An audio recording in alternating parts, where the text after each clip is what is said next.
Buenas noches, mi nombre es Omar Olivares. Soy aspirante a la licenciatura en Matemáticas de la Universidad Abierta y a Distancia de México. Como parte de mi reporte final, les voy a presentar el tema de mujeres matemáticas. ¿Por qué elegí este tema? Me parece importante retomar y resaltar el papel que han tenido las mujeres a lo largo de la historia, tanto en las ciencias y en especial las matemáticas. Quizá de inmediato nos llegue a la mente el nombre de Marie Curie. Sin embargo, muchas otras mujeres aportaron algo a las ciencias. Como parte de la introducción, quiero formular las siguientes preguntas. ¿Por qué a lo largo de la historia hay muy pocas mujeres destacadas en las matemáticas? ¿Por qué entre las grandes personalidades no figura el nombre de una mujer? ¿Qué han aportado las mujeres a las matemáticas? Estas preguntas nos llevan a la reflexión. ¿Cuál ha sido el papel de las mujeres en las matemáticas? A pesar de que se han enfrentado a diversas adversidades, las mujeres han aportado algo a la ciencia, en especial a las matemáticas. Como prueba tenemos estas grandes mujeres matemáticas. Voy a comenzar por Hipatia. Hipatia fue una mujer que destacó en las matemáticas por parte de sus escritos de astronomía, álgebra y geometría. Ella es considerada la primera mujer científica. También una de sus aportaciones fue el densímetro. El densímetro es una herramienta que se utiliza para conocer la densidad de un líquido sin necesidad de conocer su masa o su volumen. Por otra parte tenemos a María Gaetana Agnesi. Fue una mujer destacada en las matemáticas, principalmente en el cálculo diferencial. Y nosotros lo podemos ver sus escritos en su libro Institutioni Analytae. Asimismo, hay una ecuación que lleva su nombre, la ecuación de Agnesi, aunque también por una mala traducción se conoce como la bruja de Agnesi. Esta curva se utiliza para explicar lo que es la resonancia de radiación atómica. Otra mujer que tenemos es Sophie Germain. Ella destacó en el área de las matemáticas en los números primos. Inclusive hay números primos que llevan su nombre, los números primos de Sophie Germain, y también la teoría de elasticidad. Lo curioso de esta matemática es de que ella aprendió de forma autónoma, y para entrar a la universidad, l'École Polytechnique, cambió su nombre a Monsieur Leblanc, muy parecido a lo que hizo Sor Juana Inés de la Cruz aquí en México, y le reveló su identidad con el que era su profesor y con el que estaba trabajando, que era Joseph Louis Lagrange, que creo que ese apellido no suena mucho. Por otra parte tenemos a Ada Lovelace. Esta mujer es considerada la primera programadora de la historia, no como mujer sino persona, la primera persona programadora de la historia. Entre sus aportaciones se tiene el reconocimiento de haber desarrollado el primer algoritmo, además de todo el desarrollo tecnológico que hizo en conjunto de las matemáticas y la programación. Hoy en día lleva un lenguaje de programación su nombre, el lenguaje Ada. Ya más adelante, en el siglo XX, tenemos a otras mujeres. Una de ellas es Emmy Noether. Ella trabajó principalmente en los escritos de álgebra y tuvo mucha influencia de su padre, que era matemático y profesor en la Universidad de Erlangen. También trabajó en cierto punto con la teoría de la relatividad. Esta mujer era tan inteligente o tan destacada en su área que inclusive Albert Einstein le demostraba su admiración. Por otra parte tenemos a Katherine Johnson, que recientemente cumplió 100 años. Ella se destaca mucho porque desde niña ella fue muy hábil con las matemáticas, tanto así que fue a Estados Unidos y fue contratada por la NASA.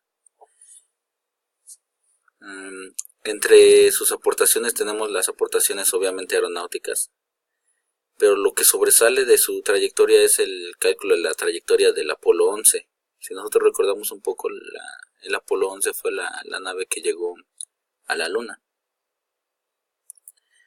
Más adelante tenemos a Mary Cartwright. Ella fue una matemática que destacó mucho en lo que fue el área de las ecuaciones diferenciales. Inclusive también tuvo algunas aplicaciones, sus trabajos como el desarrollo del radio y el radar. Su aportación quizá la más importante es el teorema que lleva su nombre, el teorema Cartwright, que bien tiene que ver con los límites de una función. Asimismo también fue la primera mujer en la Royal Society. Esta Royal Society se caracteriza por ser muy exclusiva en cuanto a los científicos que ingresan a esta sociedad de científicos. Como ejemplo tenemos a Carlos Darwin, a Stephen Hawking y entre muchos otros. Por último me gustaría hablar de Marianne Mirzakhani, la cual es una mujer iraní que destacó mucho en las matemáticas. Tuvo un doctorado en Harvard y trabajó muy de cerca en la Universidad de Stanford en la geometría hiperbólica y geometría simpléctica. Entre sus principales aportaciones tenemos sus trabajos desarrollados en los espacios de Teichmüller y las superficies de Riemann. Este último trabajo la llevó a ganar el premio, la medalla Fields, la cual es el galardón más importante en el área de las matemáticas. Recordemos que no existe un premio Nobel de las matemáticas y se considera esta medalla como su equivalente. Desgraciadamente falleció el año pasado a la edad de 40 años. Ahora quisiera hablar un poco sobre las matemáticas en México. Como datos generales tenemos de que la carrera de matemáticas solo la estudia o la ha estudiado el 0.3% del total de las personas con una carrera universitaria. Este valor nos traslada a que sea representada como la carrera número 44 con mayor cantidad de personas. Esto según los datos del Instituto Mexicano de la Competitividad del año pasado. Continuando con los datos, tenemos que la carrera en matemáticas la ofrecen 39 universidades, tanto públicas como privadas, lo cual se refleja en que actualmente la cursan 12.696 alumnos. Para darle una mejor interpretación, aquí tenemos una gráfica, lo cual nos indica qué porcentaje de hombres y de mujeres la estudian. Si vemos, el dominio es de los hombres, con un 62%, mientras que el 38% de los estudiantes son mujeres. Ahora, si nosotros tomamos los datos de las primeras 5 universidades con mayor matrícula, tenemos que la Universidad Abierta y a Distancia de México, la UNAD, tiene la mayor matrícula a nivel nacional. Y si vemos, los datos no son muy alejados de la gráfica que nos mostraba el Instituto Mexicano de la Competitividad. Con un 70% son hombres los que estudian, mientras que un 30% de mujeres. Siguiendo la línea con las universidades con mayor matriculación, tenemos la Universidad Nacional Autónoma de México en su campus FES Acatlán, donde ahí tenemos un 72% hombres y un 28% mujeres. En Ciudad Universitaria, por parte de la Universidad Nacional Autónoma de México, tenemos un 74% hombres, 26% mujeres. En la Escuela Superior de Física y Matemáticas, ESFEM, del Instituto Politécnico Nacional, tenemos 63% y 37%. Aquí lo curioso, lo que quiero resaltar es, por ejemplo, la Unidad Académica de Matemáticas, localizada en Guerrero.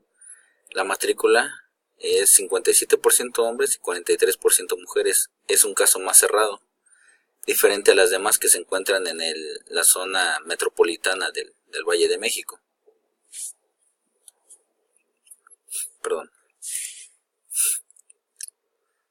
Entonces, Haciendo datos estadísticos sobre los estudiantes de maestría, es decir, ya estando hablando de un posgrado, enfocándonos más hacia la investigación. De acuerdo a la ANUIS, que es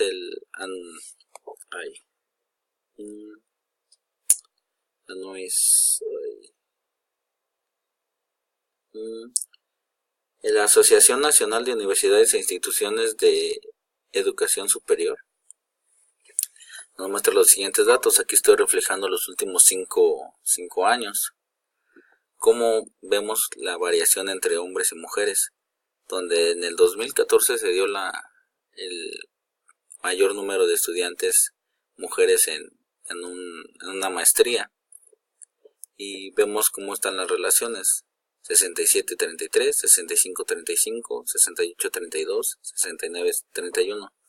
Si lo comparamos con la gráfica anterior, vemos que una mayor cantidad de mujeres con respecto al total de la población decide estudiar un posgrado de maestría en matemáticas.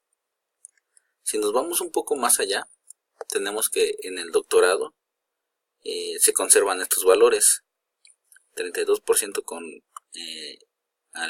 frente al 68%, 29% frente al 71%, 30% frente al 70%, 30% frente al 70% y 32% en el 68%. Vemos cómo la tendencia se mantiene, inclusive en el 2017 se incrementó aún más. Y esto me parece interesante, porque si bien el número de mujeres en la licenciatura es mucho menor que en los hombres, ya en un posgrado la situación crece. Es decir, los hombres se integran más hacia el área industrial frente a las mujeres que siguen estudiando. Como conclusiones, podría decir que el número de estudiantes mujeres en matemáticas ha crecido, sin embargo, de una manera menor que en otras ciencias. De acuerdo con datos consultados también en el ANUIS, las mujeres tienden a elegir el área 3, que son las ciencias sociales. Ahí sí la diferencia es abrumadora. En comparación con los hombres, las mujeres egresadas de licenciatura se integran a la industria y no por estudiar un posgrado. Es decir, las que se integran a la industria en número, no en porcentaje, porque en porcentaje vemos que los que estudian el total de la población es mayor las mujeres.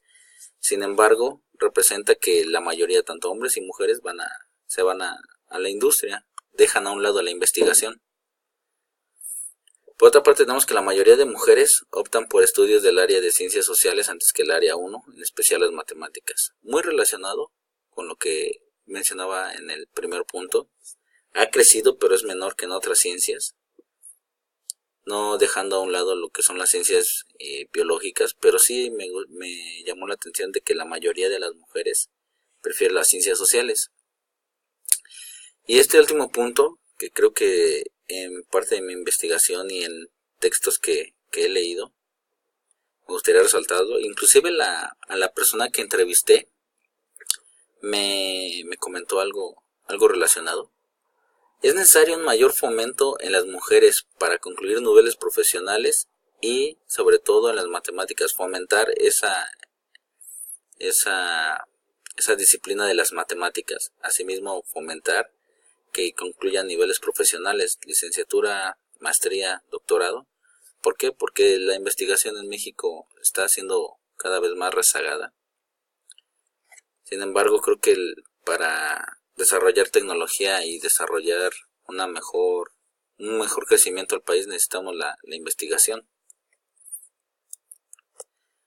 Pues bueno, estas son mis bibliografías de donde saqué los datos o la mayoría de datos. Tengo videos de canales de YouTube matemáticos, revistas científicas, datos de institutos. Asimismo también tengo datos de estadísticos de diferentes